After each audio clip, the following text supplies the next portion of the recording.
இந்த வீடியோவை எப்படி 5 நிமிஷத்துக்குள்ள பேசி முடிச்சிடணும்.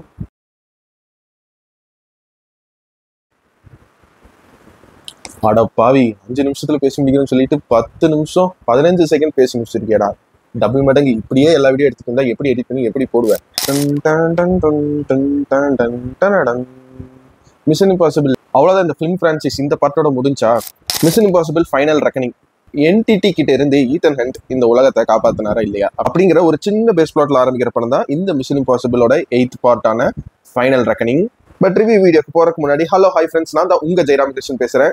குட்டி மெசேஜ்: நீங்க ஒரு விஷயத்த நம்ப ஆரம்பிச்சிட்டீங்கன்னா, சந்தேகம்னு ஒண்ணு வந்துச்சுன்னா போட்டு மனசுக்குள்ள போட்டு குழப்பி ஒவ்வொரு விஷயம் நடக்கும்போது இது அப்படி இருக்குமோ இது இப்படி இருக்குமோ அப்படின்னு மைண்டை போட்டு குழப்பிட்டே இருப்பீங்க. அதுக்கு எதை பத்தி சந்தேகப்பட்டீங்களோ அது அந்த நபர்கிட்டயே பேசி இந்த மாதிரி எனக்கு தோணுது அப்படின்னு சொன்னீங்கன்னா உங்களுக்கு உண்மை கிடைக்குதோ இல்லையோ அந்த சந்தேகங்கிறது போயிடும். அதை எப்படி ஓவர் கம் பண்ணலாம் அப்படிங்கிற ஒரு விஷயமும் தெரிஞ்சிடும், both in good and bad வேஸ்ல.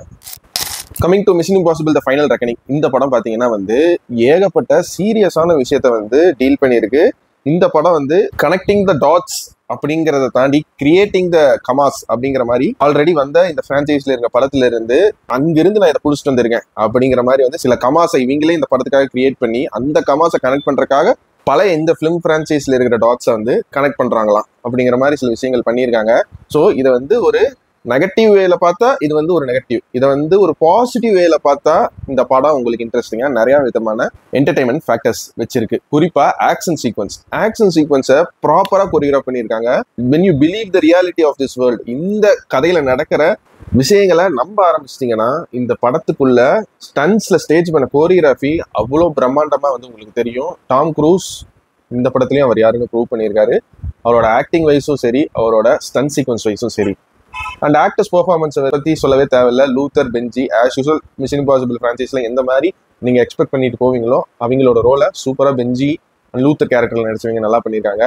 And இந்த எனக்கு பர்சனல் ஒப்பீனியன் என்னன்னு கேட்டீங்கன்னா, இந்த reckoning final reckoning dead reckoning அப்படின்னு இதை 2 பார்ட்டா எடுத்தாதான் இந்த 2 பார்ட்டுக்குனே கிரியேட் பண்ண அந்த கேரக்டர்ஸோட டெப்த் இன்னும் கொஞ்சம் அழகா புரியும் அப்படிங்கிற மாதிரி டைரக்டர் எடுத்த முடிவு கரெக்டான முடிவா எனக்கு இந்த படம் பார்க்கும்போது தெரிஞ்சு. ஏன்னா ஹேலி அட்வெல் பண்ண ரோலும் பாம் கிளிமனாஃப் பண்ண ரோலுமே அவ்வளோ ஆப்டா இந்த படத்துல சூட் ஆயிருக்கு.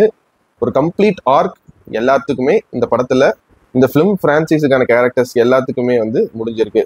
இதை நினைச்சிருந்தா நான் யோசிச்சிருந்தேன், டெட் ரெக்கனிங் வரும்போதே இது ஏன் பார்ட் 1 ரிலீஸ் பண்றாங்க, மொத்தமா ஃபாலோ அவுட் மாதிரியே காமிச்சிருக்கலாமே அப்படிங்கிற மாதிரி தோணுச்சு. பட் ஆனா கேரக்டர் ஆர்க்குங்கிறது கம்ப்ளீட் ஆகாம இருந்திருக்கும். அது ஒரு யூனிக்கான ஒரு விஷயமா இந்த படத்துல எனக்கு தெரிஞ்சு.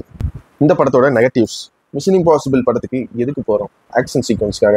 எனக்கு என்னமோ ஆக்ஷன் சீக்வன்ஸை எமோஷனல் சீக்வன்ஸ் டைல்யூட் பண்ண மாதிரி இருந்துச்சு. இன்னும் நிறைய ஆக்ஷன் சீக்வன்ஸ் தந்திருக்கலாம் அப்படிங்கிற மாதிரி தோணுச்சு படம் பார்க்கும்போது. அண்ட் பொறுமையை சோதிக்கிற மாதிரி சீனுங்கிறத விட என்னடா இது லாஜிக்கே இல்லாம இருக்கு அப்படின்னு பாக்குற மாதிரி சில சீன்கள் தள்ளப்படும். பட் இன்ட்ரெஸ்டிங்கா பாத்தீங்கன்னா அதுலயுமே டீடைல்ஸ், இந்த படத்துக்கான டீடைல்ஸ், அதுக்கு பின்னாடி போட்ட கேமராமேனோட ஒர்க்கு, அந்த ஸ்டண்ட் கோரியோகிராஃபி இப்படி எப்படி யோசிச்சாரு டைரக்டர், இந்த மாதிரி ஸ்டண்ட் உண்மையிலேயே நடந்தா அது எப்படி ரியல் லைஃப்ல நடந்திருக்கும் அப்படிங்கிற ஒரு ஸ்டண்ட் கோரியோகிராஃபி, ஸ்டேஜிங், விஷுவல்ல இருந்து எல்லாமே க்ளோஸ் டு ரியாலிட்டியால எடுத்து கொடுத்துருக்காங்க. பட் ஆனா நம்ப முடியலையே இது எப்படி அப்படிங்கிற மாதிரி தான் படம் பார்க்கும்போது ஃபீல் ஆகும் நிறைய பேர்த்துக்கு. But still it's a movie, it's a cinema, that why you came for it. மற்றபடி பெரிய நெகட்டிவ்ஸ்னு இந்த படத்துல எனக்கு இல்லைங்க. ஸ்பாய்லரே இல்லாம சொல்லணும்னா இவ்வளவு விஷயங்கள் தான் இந்த படத்துல இருக்கு.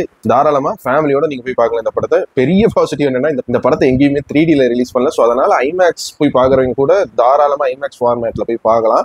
நார்மல் 2D ஸ்க்ரீன்லயுமே ரிலீஸ் பண்ணியிருக்காங்க. இதுல ஹைலைட் என்னன்னா, ரிவ்யூ வீடியோல சொல்லக்கூடாது இருந்தாலும் சொல்றேன், மிஷன் இம்பாசிபிளுக்கு 190 rupees. பட் ஆனா அது நான் தமிழ் டப்ல பார்த்தேன். தமிழ் டப் நல்லா இருக்கும் மிஷன் இம்பாசிபிள் பிரான்சைஸ் பொறுத்த வரைக்கும். ஸோ அதனால தமிழ் டப்ல பார்த்தங்காட்டி எனக்கு 190 rupees.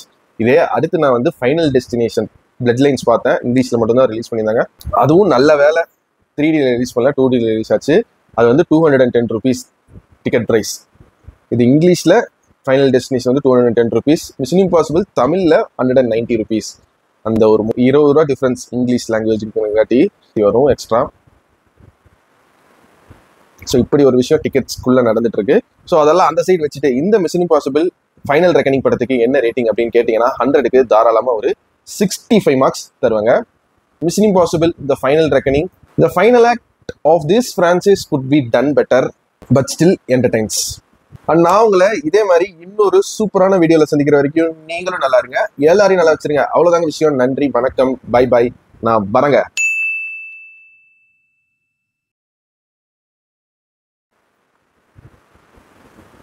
அட பாவி, 5 நிமிஷத்துல பேசி முடிக்கணும்னு சொல்லிட்டு 10 நிமிஷம் 15 செகண்ட் பேசி முடிச்சிருக்கேடா.